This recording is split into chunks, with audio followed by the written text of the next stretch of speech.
Welcome back to another episode of the True North Podcast. We are back once again with a special occasion episode today because it is Valentine's Day. Sure is. Now, sure is Valentine's it's Day. not, while we're filming this, it's not actual Valentine's Day, but it's coming out Valentine's Day. So we're going to pretend right now that it's Valentine's Day, quote unquote, supposedly. That's why I wore red. I was like, I don't have a very, I mean, I got like a pink polo shirt that I could have Way worn. to call a guy out that didn't wear red, pink, or anything. I'm just wearing my Coca-Cola shirt. You love Coca-Cola in America. That's what I get from it.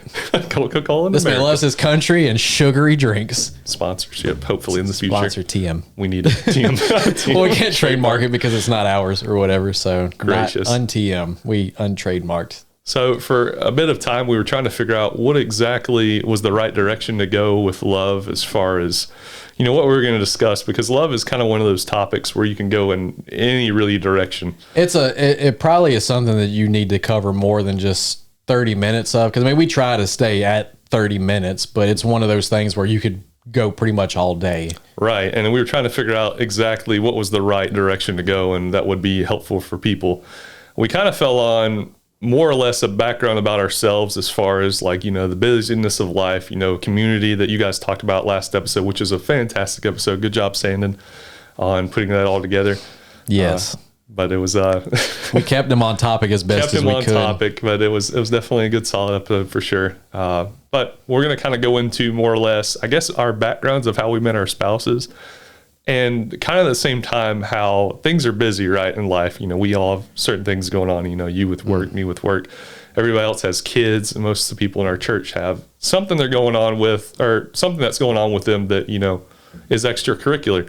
And so it's hard sometimes to find that time with your spouse, you know, obviously our wives or whatnot. So what does that look like for you? So, you know, Matt is the youth pastor here, so he deals with a lot of different things as far as planning the lessons, like, you know, going to work, bivocational, all that stuff. Like, what does that look like for you? Well, first of all, I just want to say that I love love.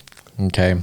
You ever seen, what is it, Semi-Pro, where he's like, everybody love everybody. You know, since it's a Valentine's Day episode, I love love, right? You love love. But no, anyway, so as far as, I guess, getting into our personal side of things, as far as, you know, maybe how we met our spouses and everything. So for me, how it all got started, obviously it was taught about in one podcast episode, kind of how I got to be at the church and everything. And it was one Sunday, I don't remember, I hadn't been here very long, and I just happened to notice Andrea, you know, one Sunday. She would sit kind of on the, I guess, the left side. If you're looking at the stage, like the left side of the sanctuary, like several rows back, and she would sit with her cousin and all that stuff. And I, you know, noticed her, obviously. Did you guys have like a moment where you locked eyes and it was a beautiful, like, pink overlay? It's like hearts floating up, instant love, or was it more or less like a Nope. Nothing like that. Nothing like that at all. I'm pretty sure, I can't tell from her perspective, but I know I noticed her, you know, pretty quickly.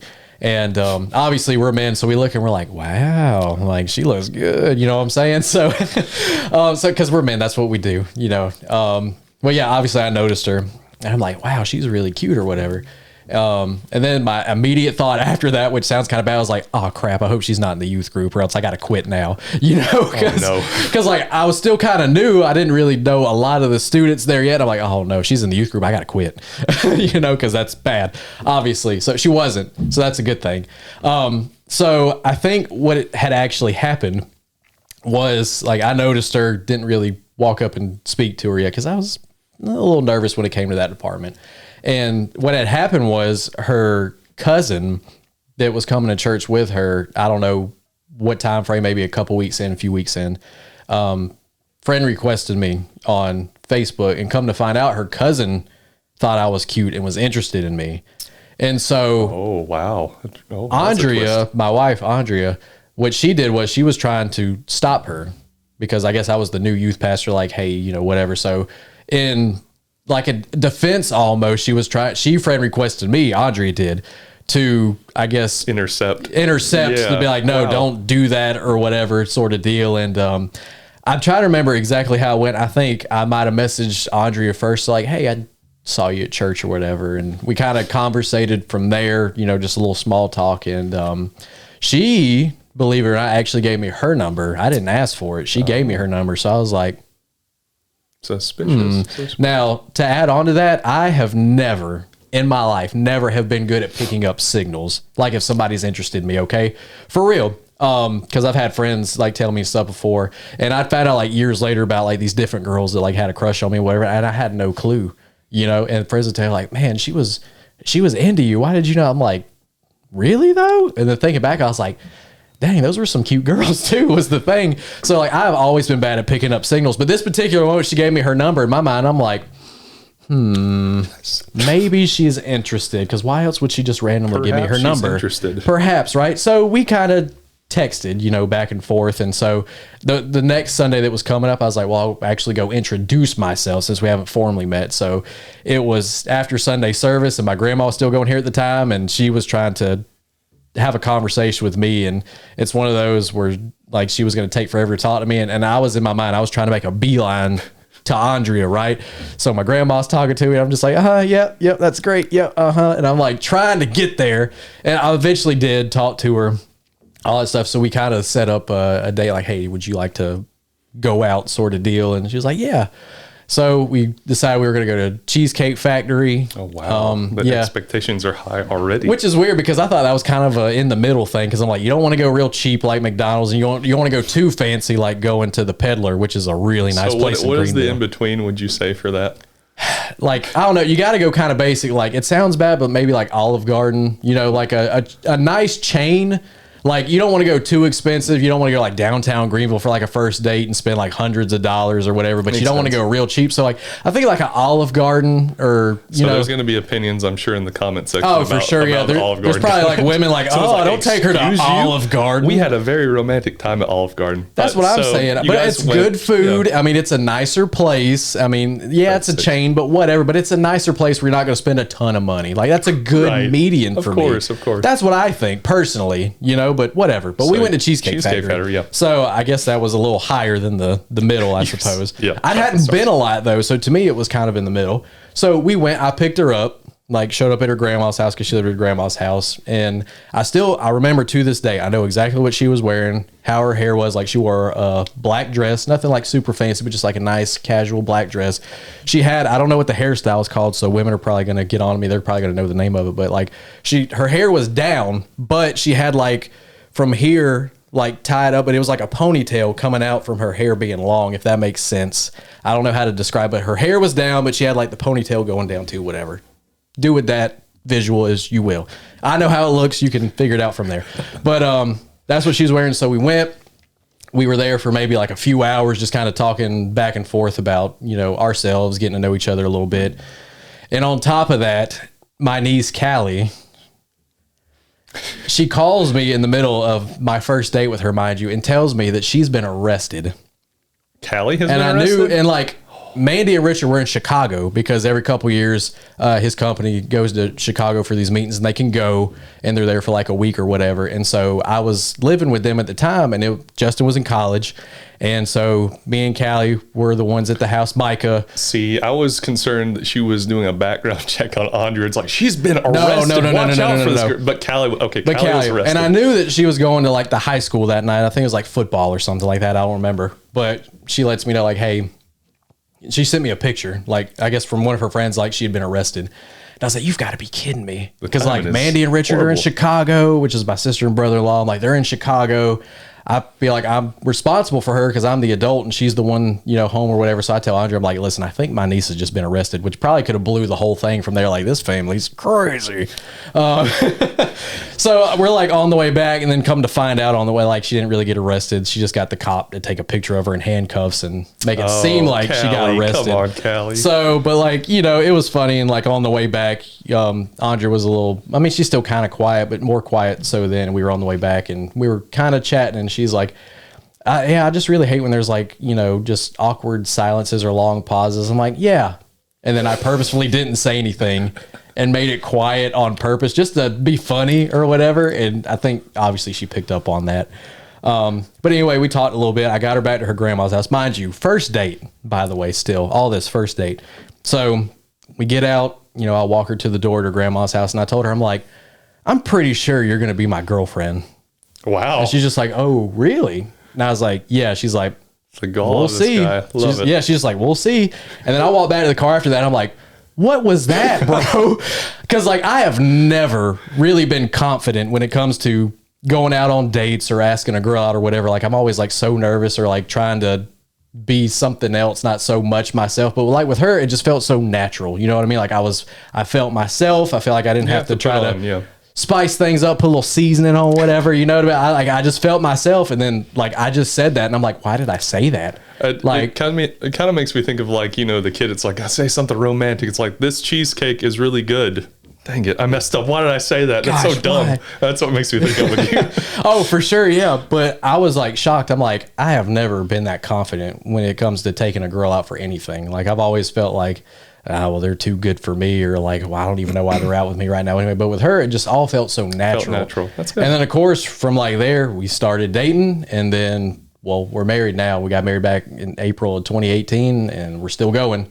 So but that's just kind of a brief of how we got started or whatever. Right. So a lot of weirdness, craziness involved with all that. Yeah, I think a lot of these stories, you could probably go into a long thing of stuff, but maybe we'll have again an actual episode where we go into more depth about testimonies and stuff like that. I think we've mentioned that before. But great woman, obviously Andrea, you know, is in the youth ministry, is, you know, a great representation of you. And so obviously the Lord blessed you in that time. Somehow. For sure. Somehow blessed you. So for some of you who don't know, my wife is Carrie. You know, we got married in 2016. So to put a little bit back, the first time we started talking was because of Facebook. So we can both say that Facebook kind of helped us to get married. And I remember we were doing VBS, and as corny as it is, we were doing a cowboy theme, right? Oh, wow. And so I was one of the leaders. I had my cowboy hat. I had my... She thought you looked good in that cowboy outfit. Yeah. So the funny part is, like, it's the stereotypical. I was like, I'm going to take a picture and do it for profile. I'd just gotten Facebook, you know, all the cringe with Man in uniform. Yeah, and I did like this, and I was like, with my cowboy hat. And it's the worst. I see the picture, and I'm like, oh, the Lord was with me on that one, because that's awful. So I had a friend of mine, a mutual friend of ours named Alicia. And so like I had class with her in high school, and she knew her friend, you know, Carrie, was having trouble with guys and stuff. And she's like, well, I know this friend that's a pretty good guy. Here's a picture. And then it was what you talked about. She goes, oh, he looks nice. I'll talk to him. Oh, cowboy fan. No. How dare you put that out there? She looked at that picture and said, yeehaw. How dare you put that picture out there? My wife is going to lose it because she watches all of these. So we started texting, going back and forth. And just mind you, I'm in high school, right? And she's 3 years younger than me ish. And so if you think about that, I was like not comfortable with it, because I was like, to me, you're too young, you know, not mature enough. And I would like jokingly call her kid. Like, how's it going, kid? And to this day, she absolutely heard it. He said that he was too mature for you, Carrie, if you're watching this. Oh, geez, no. So time went on, and, you know, we talked here and there, and I was still in my... Really, I was coming out of I told you in a previous episode, obsessed with this girl. Like, I was just like, this is the Lord's will. I've got to be with this girl. Been there, done that. Yeah. And so I was coming out of that, and then that kind of happened. So, you know, obviously I go to college and stuff. I start talking to her again. And at this point, I'm like 18. She's 15. I was just like, again, this is just too young. Tiptoeing a line. Yeah. Man. I was like, this is just too young. And so, like, a little bit later down the line, you know, we started talking. And, you know, we started dating and all that stuff. You hit her up and be like, you 18 yet? No, not at all. But sorry. Again, for me, I was just like, I wasn't comfortable with it, because I, like, you know, the outside perception, right? Even though, you know, you may be in love and you honoring God, but people look at that and they're like, you know, 18 with a 50-year-old, not good. Perception's everything. And and her mom also wasn't okay with it. And so eventually, you know, when she was old enough or where I was like, I felt that she was mature enough. And I'm not saying I was more mature than him, or more mature than him, more mature than her.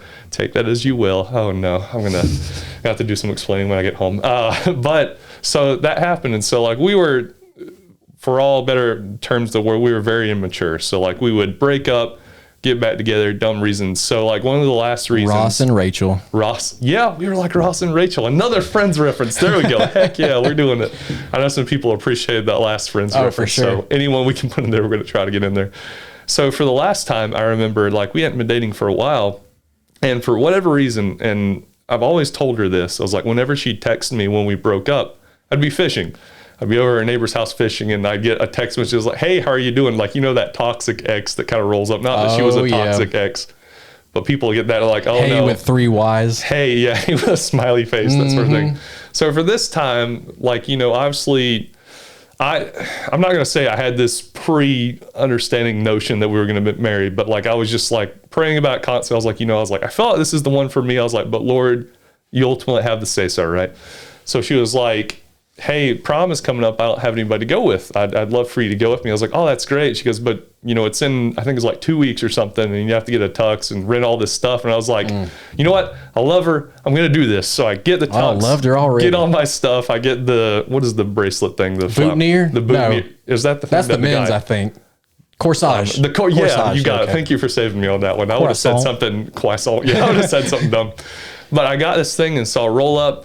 I give it all to her, and I haven't driven at this point, so like I had my parents drop me off because she wanted to drive because she had some friends that were going with her, and so we go. And when I talk about like the most awful evening, and we talk about this all the time, is like I don't like that evening because there was a little bit of drama because like we still kind of had some feelings for each other as far as what happened the last time we were dating. And so I'm absolutely miserable, right? And I'm sitting there, she's talking to her friends. I'm just sitting in the passenger seat, just like, I was like, what do I do? And I'm getting texts from family and stuff. They're like, oh, we hear how she's treating you and just be strong, sort of thing. And so we go to Olive Garden to eat before the prom. Well, yeah. So we go there and, I'm talking to Carrie's, what is now her stepmom. And she's like, how are you doing? Are you okay? I see how she's treating you and stuff. She's like, do you regret coming? And I was like, I would do this for Carrie anytime. I was like, I love her. I do. So, but if she doesn't love me after this evening, obviously we'll see. You're digging yourself quite a hole this episode. I have dug. But I actually talked to her prior to this because we're safe then. We're safe. Are you okay with me sharing this? I was like, because she's a fantastic woman. Let's just say she's great. She really is. These are acts of immaturity and in no way reflect who we are. It was years ago. You guys were young. Years ago. We were young. We're dumb. You roll with it. So we get to the thing, and like the theme is the Titanic. So you imagine that song Heartstrings. The theme of the prom was Titanic? Yeah, it was like the song choices or whatever, not the theme specifically. I was like, okay. But I hate Heartstrings because that was when I left, and I'll get into that, right? Oh, man. So we're there, and I actually see some of my friends that I know from church and stuff. I was like, oh, thank you, Lord. I was like, because like no one's talking to me. I'm at a different school. Not in school. I'm in college at this point, and it's like the last day of high school, and I'm just like, okay. I was like, I don't know what to do. So I go to these friends. I'm like, thank goodness you're here. So I start dancing with them, talking to them. Heartstrings comes on. I'm like, oh, this is a great time. Maybe this is the time to rekindle our love. I was like, I'll go ask her to dance. And I go over to her. I'm watching a movie right now. I know it's so dramatic, and it's funny to me now. At the time it happened, I was like, this is awful. I hate my life. You're just like popcorn, like what happens next? And so I go over and ask her, I was like, hey, do you want to dance? She goes, well, it looks like you're having fun over there with the friends. No. And like, I just get shot down. I'm in tux. Oh, brother. I was like, well, it's okay. And so all those other friends are leaving. I was like, okay, I have no one to do with, like do anything with at this point. And I was like, well, I guess I'm going to leave. And like, here I am, no car, nothing. Well, I was about to ask, how did you leave? No car. So I was like, I'm going to leave. She goes, okay. Like, she was just, that was again, our immaturity. And so like, I felt like I was in an 80s movie. It was like, I walk out, go out into the parking lot, and I just bawl my eyes out. Like, that's how tenderhearted of a guy I am, brother. Right? So I'm sitting there bawling my eyes out, and I was like, you know what? I'm just going to start walking towards the house. And so at some point, I think it's my mom or dad or somebody texts me. He's like, how's the night going? I was like, I left. And they're like, you left? I was like, yeah, I'm walking home. So they eventually came, met me, picked me up. I went back to Carrie's house, talked to her parents for a little while, and they're like, we're sorry, that we'll refund you the money for the tux. I was like, no. I was it's for Carrie. I was like, I wouldn't have done this for anybody else. What a man. And so, what a man. I'm telling you, you're a better man than me. And so that happened. And I was like, you know what? I was like, if that's the way it's going to be, Lord, I understand. I was like, I'm not going to look for a relationship, anything like that. I'm just going to focus on you more. I was like, because obviously I overstepped some bounds somewhere because I interpreted feelings. So fast forward a little bit down the road. And so I'm going to a church in Lawrence, which is not too far away from our church. And that Wednesday night, to kind of give you a perspective, so the route that I took, her house was pretty close to where my house was. So I could either choose to go that way or I could go down the highway. And this particular evening, I was like, Lord, I was like, I know this is weird. I was like, but I want to drive down, like not necessarily go down a road. I want to turn and go that way and pray for her. Like that's what I want to do. And so I'm going. I remember I stopped at this stoplight. I was like, here we go. And then I get hit by a drunk driver. Are you kidding? Yeah, no, I'm not even kidding. I get hit and I'm just like sitting here like shaking and stuff. I'm like, what is going on? So like the force of it, I grabbed the steering wheel and bent it and nearly broke it off. And so I'm sitting there, I was like, Lord, like, I remember before it happened, I was like, Lord, if you're ready to take me, that's fine. And like, I do it like that. Oh my and gosh. and then I get hit. And so Wow. we're sitting there, and this woman jumps out. They've been drinking, and like, she's throwing beer cans into the woods. As like, I called the cops at that point after, you know, my You're still getting a adrenaline and stuff. breathalyzer, lady. Yeah. And she's like, don't call the cops. I was like, oh, it's a little I'm too late calling. for that. So my truck is totaled at that point. And so like, I'm sitting there, like, you know, this whole, everything's going on, lights flashing, all that Man. stuff. And I'm just sitting there, and I call my parents, they're asleep. I call a few other people, no one answers. I finally call my stepbrother. He comes and gets me, and I go home, and like, we talk about it and stuff. And, you know, Carrie at that point, not to be mean, was in the back of my mind now, because like, I'm dealing with the For wreck, sure. Yeah. all this stuff. And so I go Like, home. all I did was come out here to pray for her, and I get hit by a drunk driver. All I did was go to pray for this woman, and in a weird way, I know it just, in the thought, I was like, this is just what felt was right. I'm so invested right now, brother. Right. I'm just so I'm going, and then the next day I take off of work. I was like, all right, I got to go deal with my, you know, look at what I need to take out of my truck. So I get my Kenwood radio out, all sorts of stuff. And I was like, Lord, this is a weird thing to happen. I was like, I wasn't expecting this. Didn't think this was what was going to happen. And so like, maybe a solid week later, Carrie had heard I got in a wreck. Well, was overly concerned, like in a good way, obviously. And she was like, are you okay? What's going on and stuff? And so all that stuff happens. And, you know, we start talking a little bit, but it never really catches, right? Yeah. She's just like, I hope you're okay. Everything's going all right. And I didn't tell her at the time, hey, I was driving down your road to pray for you. And then I got, you know, jackknifed by somebody. And so some few things happen in our house as far as some drama and stuff. And I won't get too much into that to offend people. But an event happens. I'm incredibly upset about it. Like, you know, someone's gone to the hospital that we really care about. And Carrie heard about it, and she drove and met me. And like, you know, we talked for a little while, and she's like, you know, I'm sorry about our immaturity and stuff. And so I remember we went with this other friend's couple, and we walked around Walmart for a while just to kind of get my mind off of things. Sure. And so at that point, she's like, would you care if we dated again? And she's like, I know that's a big ask with everything that's going on, but how would you feel about it? I was like, yeah, sure. like, and so you say it that casual, but in your mind, you're like, yeah, I was like, I was like, here it is. That wreck was worth it. No.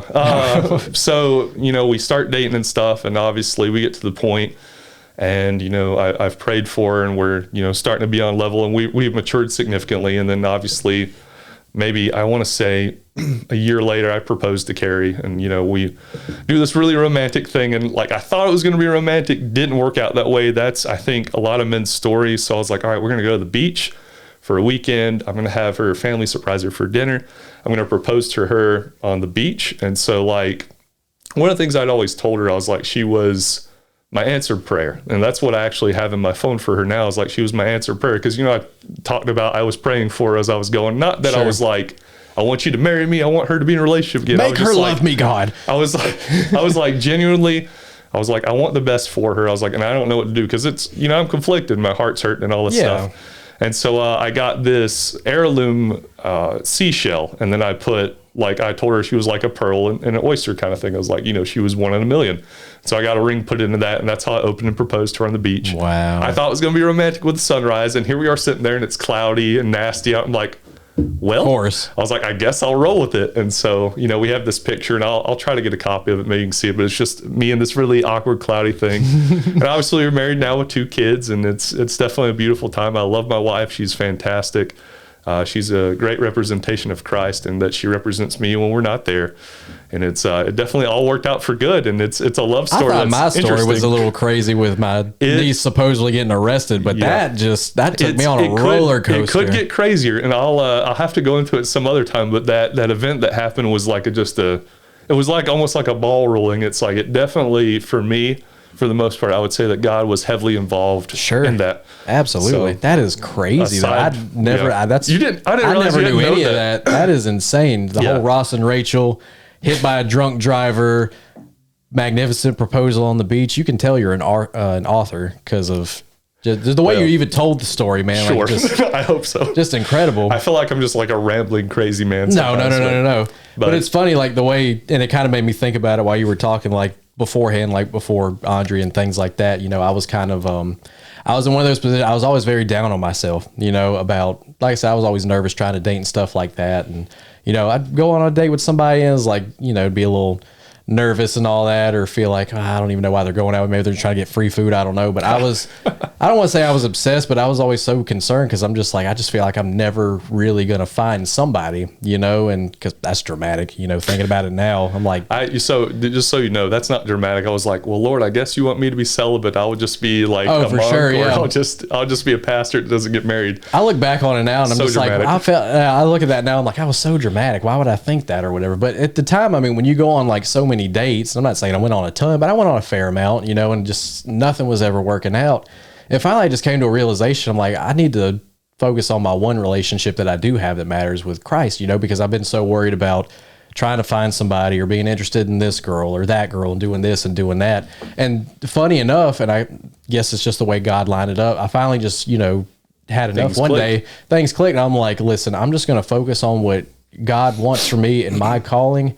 And when the right person comes along, I'll know, right? It's weird how, like, say you don't make your focus in finding someone, right? And like, I found that myself. I was like, you know what, Lord, I was like, if it is your desire, and I'll abide, but I'm going to follow you as my priority. And it's like those things are added to you, and you're like, so that was the point the whole time, is like just to follow you. It's like, don't focus on all these, you know, females, or, you know, obviously if you're looking for a male or whatever, and that sort of thing within sure. You know, the roles, of course.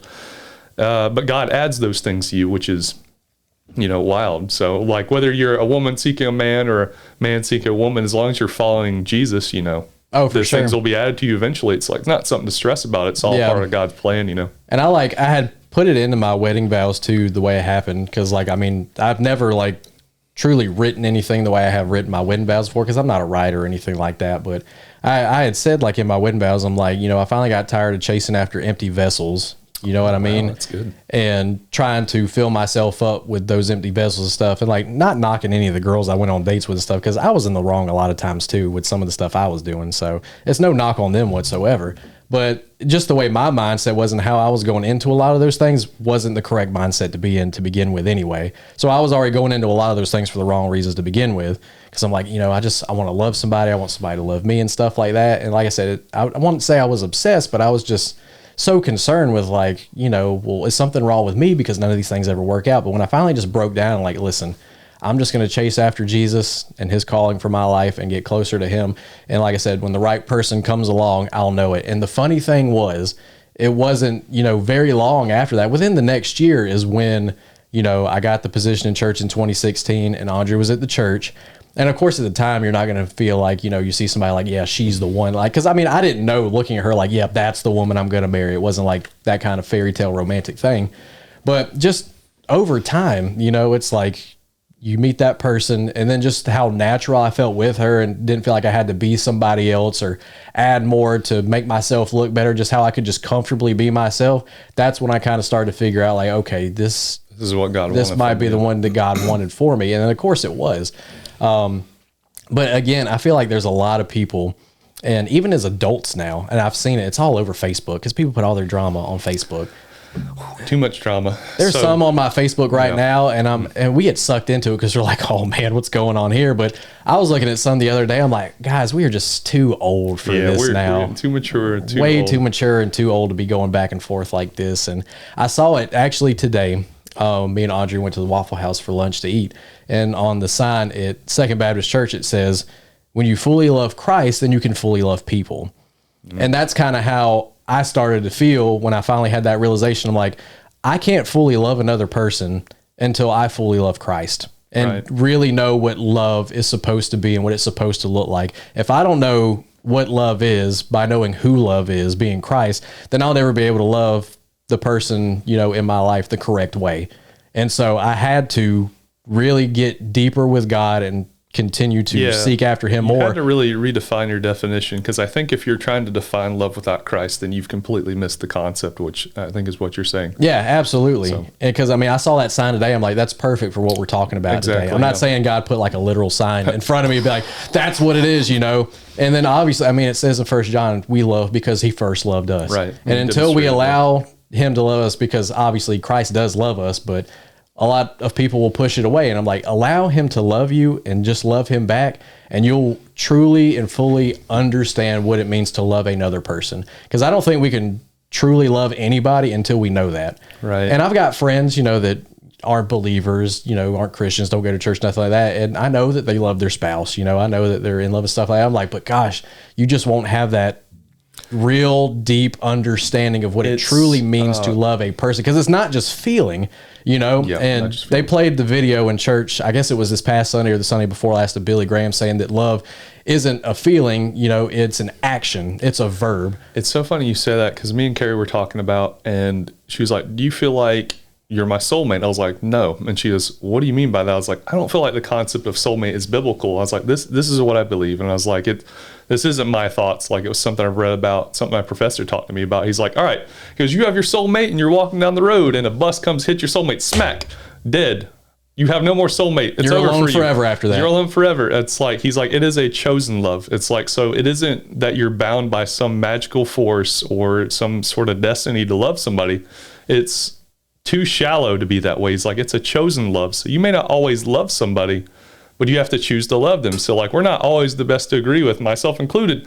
Getting woken up in the middle of the night to do a diaper change or get a bottle. I'm angry as a hornet. I hate to say it. I would tell her, I'm like, that's not me. I'm Absolutely, sorry. yeah. And so it's a chosen love. You have to, again, I use that word intentional a lot. I've probably used it like 50 times since we started this podcast, but it's intentional. You have to love them even when they're not lovable. Can't be circumstantial. Yeah, that's the same thing with God sending Jesus, right? We're not always lovable, but God chooses to love us, even though he has no obligation to do so, which is insane. He could cast us aside anytime he would want. Yeah, and he would be justified, which is crazy. And so that, again, kind of shows the mystery of God's love, even in a reflection in our marriages. Absolutely, yeah. Because I know, like, years ago, maybe almost over a decade ago, I was in a real serious relationship. And, we had been engaged to everything. Well, she had cheated on me, like 6 months into the relationship. And 6 months in, it's like, okay, you can break up, whatever, move on. But that was like a brand new thing to me. I'd never been in a relationship quite that serious at that point in my life. And so I stayed in it, and it wasn't so much out of love because I didn't really trust her anymore after that. Obviously, I became paranoid, like, well, where's she at? What's she doing? Who's she with? So that messes up your sense of trust. Messes up your sense of trust. And it was more of a staying thing because it was comfortable, because it was what I was familiar with. Well, that could preach right there. I'm telling you, dude, like, I could go on and on and on about it, And I thought about it before too. I'm like, that's kind of like how we are with God a lot of times, because he chooses to love us, but yet we break his heart over and over and over again by choosing other things or other people over him every day in our lives. But yet he continuously chooses us and continuously wants us and loves us despite how many times we hurt him. And that, it kind of made me think about that. I'm like, wow, and like, because I'm sitting here thinking like, man, how could she do this to me? I don't understand. I thought we loved each other, but at the same time, and it makes me think like, man, how could I do that to God? Like, how could I continue to do this to him and then just feel no type of way about it? Like, it's just another day. Like, imagine how that breaks his heart, but yet he still loves us so deeply to where, again, he sends his son to die for us, to where we can have that relationship with him. Even with the people out there that won't choose him, like, he still wants them, even though they want nothing to do with him. And there's been times when we were younger where we're like chasing after girls, they don't want nothing to do with us. You're like, I don't understand, why can't you just love me? I'm like, I wonder if God looks at that sometimes like, I wish you would just love me. Just if you knew like how it would be, good I was, right? And we think that we were younger, like, if you just knew, I'm awesome, because we'd be awesome, whatever. But like, it's us being believers, we know how God's love is. It's like, man, if other people could just know what it's like to be in the love of God. Right. Like, it would change their entire lives. And it does, it transforms your entire life. And we want so desperately for people to want that love and to have that love. Cause it's like, listen, you think life's good now the way it is. Like, just imagine if you truly let God love you the way you were created to be loved. Right. And, and we've talked about quite often, it's like, if God is the source of all goodness and all holiness, all mercy, all love, why wouldn't you want to be a part of a relationship with God? And so you thought we were going to go Valentine's Day romantic love, but we're turning it back to a relationship with Jesus. Gotcha. Suckers you in with our amazing stories of our meeting our wives. So that's what you get. Yeah. Well, you should have known it's a church podcast. If you didn't know going into this, that's on you at that point. You at that point. But yeah, I mean, and that's just stuff that I've thought about. I'm like, man, if people could just know. And I know people have questions. That's probably another topic for another podcast, because people ask like, well, if God's all loving, then why is there evil in the world? Like, why do children suffer, you know, with like trafficking and things like that? Or like, why do these other bad things happen, like natural disasters? And that kind of, it distorts their image of love and God together, because if God's supposed to be love, then why is he letting all this happen? So that'll have to be like another episode. Yeah, for probably. sure. I was So gonna say, that's a deep topic. We're about to end. But and trust me, that's there's plenty of the answers for stuff like that. But man, if I could just, and I've had friends, you know, that I'm close with, and I've expressed to them before, you know, I'm just like, man, I just really want this for you, even if you don't choose it. I know you're not interested or whatever. It's like, gosh, but as your friend, I'm like, I love you that much to let you know that God loves you just as much, and I want you so desperately to know that. It's kind of like, I think about when someone goes to a restaurant, right, and they talk about, like, they go there, they get this dish, like, this is delicious, this is amazing, you know, I've tasted how good it is. And so, like, what is your natural reaction to do? Is like, you want to share that with others because you know how good it is. That's kind of how we are as Christians. We're like, this is good and we know it's good. Try him and you'll never want to go anywhere else. And so I think that would be the theme for a godly love. Yeah, for sure. And like I said, we could go into it a lot deeper, but we just don't have that kind of time to no. do. So maybe later on in more episodes, we can get more into it. But I guess for now, happy Valentine's Day. Happy Valentine's Day. Glad you guys chose to. Maybe you're not watching this on Valentine's Day, because hopefully you got plans with your spouse. Even if it's not on Valentine's Day, maybe this weekend, you know, and it's little things like me and Andrea personally, we don't do a lot of big things for Valentine's Day, but we do, you know, a little something, you know, for Valentine's Day, obviously. And not everybody's the same. Not everybody goes out and does big fancy dinners. Maybe it's just, you know, a little something that you do. Maybe you like just come home with like their favorite candy or something, or you make some kind of little effort. You know, it's the effort that counts. It doesn't have to be something big, you know, but whatever effort you put into it's good. So whatever you're doing tonight, if you're watching us, I mean, thanks. We appreciate it for sure. Thank you guys. We'll see you next time. Yeah, we'll see you next time. Happy Valentine's Day. Happy Valentine's Day. Yeah.